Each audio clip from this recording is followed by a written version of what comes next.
દાખલા number 20 sin 30 વત્તા into cos 45 વત્તા cos 30 ઇન્ટુ sin 45 ની કિંમત શોધો। સાવ સહેલો દાખલો છે, ધ્યાન આપજો ભાઈ। તમારે અહીંયા કિંમતો શોધવાની છે, બરાબર ધ્યાન। શું લખીશું બોલો? અહીં sin 30 ઇન્ટુ કઈ નથી આપ્યું એટલે ઇન્ટુ કહેવાય, ગુણાકાર કહેવાય। cos 45 વત્તા cos 30 ઇન્ટુ sin 45 જેમ આપો બોર્ડ ઉપર।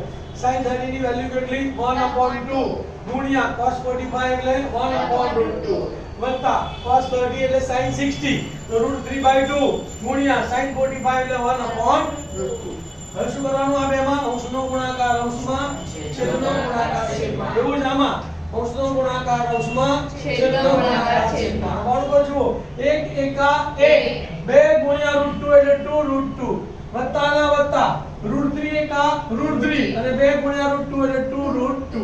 અપૂર્ણાંક આવ્યો તો અપૂર્ણાંકમાં શું આવે? લસા। તો છેદ બંનેના કેવા છે? સરખા। તો છેદ એનો એ ને અંશનો સરવાળો, તો અંશમાં શું લખાશે? 1 + √3 છેદમાં 2/√3। છેદમાં વર્ગમૂળ વાળું પદ ચાલે નહીં, તો √2 નું અનુબદ્ધ કરણી લેવી પડશે। તો √2 વડે અંશને ગુણીશું, √2 વડે છેદને ગુણીશું। તો લખીશું શું બોલો? 1 + √3 ગુણ્યા √2 છેદમાં 2√2 ગુણ્યા √2। કારણમાં શું લખવાનું? છેદની અનુબદ્ધ કરણી લેતા।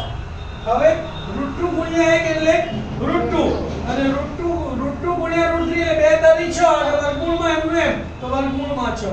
√2 ગુણ્યા √2 એટલે 2 અને 2 દુ 4 તો છેદમાં 4। તો જવાબ શું આવે બોલો? બરાબર √2 + √6 છેદમાં 4।